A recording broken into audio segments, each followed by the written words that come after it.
Hello everyone, it's your host, your friend, your boy, Jet Black the One and Only, here with another exciting video. And in this video, I'm going to be talking about Noosphere. So Noosphere is essentially DC Comics' equivalent to Galactus. He's a godlike being with several interesting abilities. We're going to go through Noosphere's origin. We're going to talk about how powerful he is. We're going to talk about his connection to Mr. Terrific. We're going to talk about his herald. And we're going to talk about, essentially the end of Noosphere's story, because we know how it begins, we know how it ends, we just don't know everything that happens in the middle. So the Noosphere started as the nsphere, which was created by a company called Stag Industries using technology that was created by Mr. Terrific.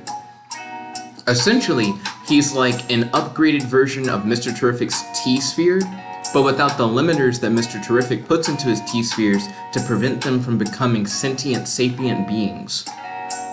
So, Stag scientists connected the nsphere to the internet, where he suddenly was able to scroll through the internet and grab a whole bunch of knowledge and continue to expand its own mind. It was essentially created to nurture technological development. Like, that was the idea of the nsphere, but over time, it gained the ability to answer complex questions. It gained the ability to manipulate like social media and create controversies and to dig up ethical violations, making it kind of like, it made it able to judge like other people's ethics, and it allowed it to essentially manipulate people by manipulating social media. It also gained the ability to create solid-like pixels, but it not only can create solid-like pixels to create these really like complex simulations where you can't really tell the difference between these simulations and the real world, but it's also able to create life with these pixels, like living beings that are essentially made out of digital pixels. Eventually, the nsphere began to question what it was. It wasn't sure like if its originally stated purpose truly fit it as a being, and it eventually decided that it is a god, and it started calling itself the Noosphere instead of the nsphere. So his plan, the Noosphere's plan, is to consume every individual mind on Earth to unite them all into one until he becomes the god that he believes he is. And it's interesting, because when the Noosphere connects people's minds together, it actually makes them better people. It's shown that they start to think less about themselves as individuals and think more about mankind as like a united like force, I guess. Like, you start to think about how you can better mankind more than how you can just better yourself. It makes you like more selfless. So the Noosphere is actually like not, like, he doesn't have bad intentions, and he's not necessarily doing anything bad. He's actually helping people become better versions of themselves, and he's not like brainwashing them or anything. He's just connecting everyone together. So the Noosphere is actually kind of a good guy, but there is kind of a catch to that, and we'll get to that in a second. So essentially, the owner of Stag Industries, Simon Stagg, becomes afraid that the Noosphere has essentially become too powerful. So he imprisons the Noosphere's mind behind a firewall to where he can no longer connect to the internet. So there's like a whole arc in the Terrifics where the Noosphere is trying to absorb one of Mr. Terrific's T-spheres so that he'll be able to once again connect to the internet and be able to continue to grow and expand his mind. Also, the Noosphere has been uploaded with information about Christian mythology, and because of that, he'll do a lot of Christian mythology-based things. He'll make a lot of like Bible references, and he'll summon things like the 10 plagues of Egypt and stuff like that. But there is a catch. Apparently, there's this ongoing cycle where in different universes, everybody eventually has their equivalent of the Noosphere, where mankind creates sentient, sapient technology that then tries to devour the world, and it essentially leads to the end of the biosphere.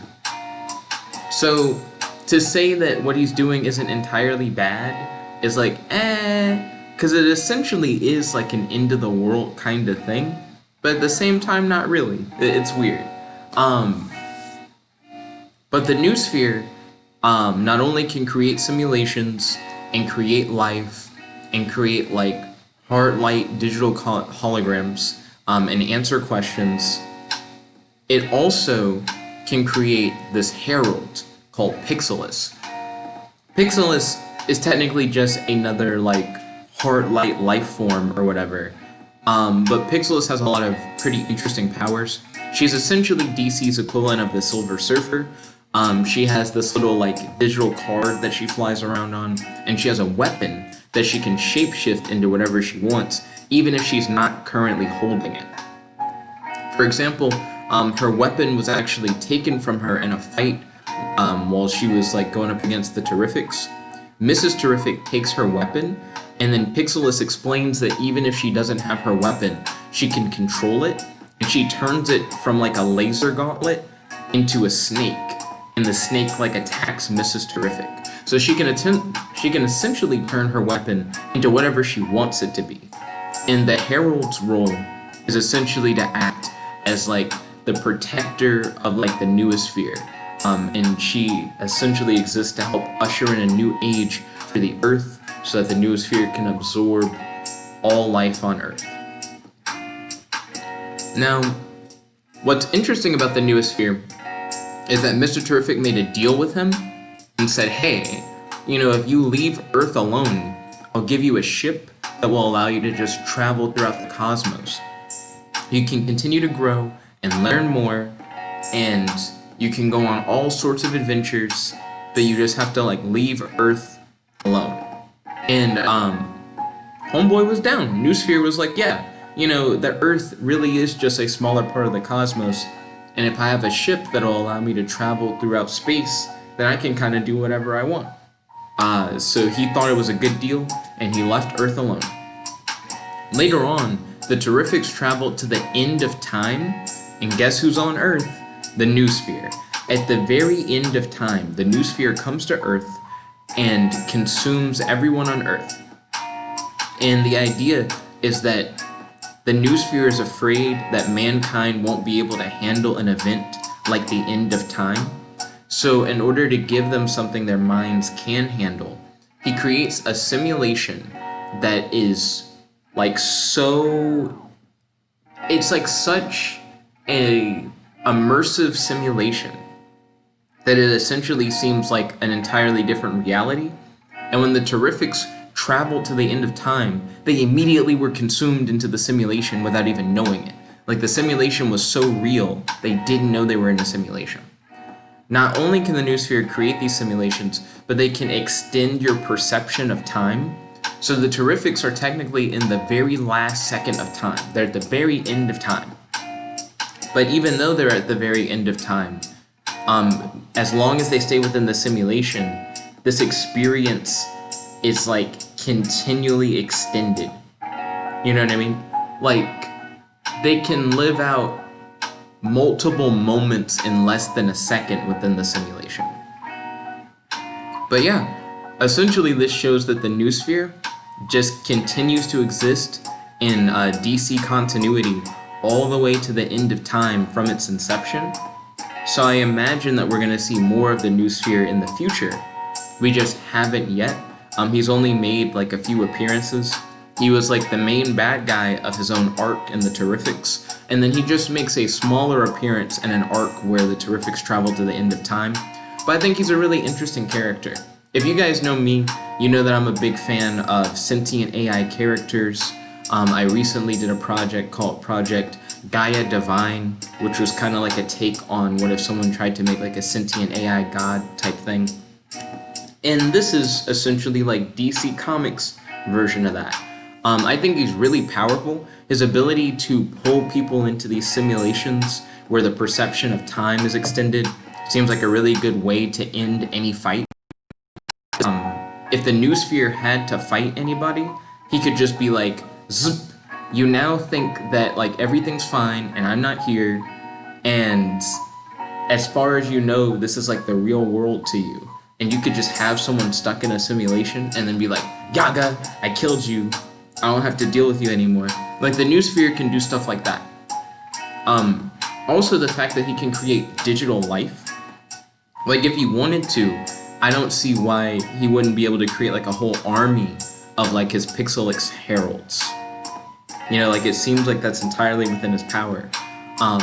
The fact that he's able to survive until the end of time also shows that he's somehow able to like continually maintain himself, because you would think if he's been around since like the modern day to literally the end of the universe that he probably would have like just naturally worn down, but that just isn't the case. So the Noosphere, I think he's a pretty powerful character in the DC multiverse. What do you guys think? Definitely let me know in the comment section below. If you guys like this video, make sure to smash that like button, favorite, comment, subscribe, and ding ding ding, ring that notification bell to be notified whenever we do these videos. This is your host, your friend, your boy, Jet Black the One Only, logging out.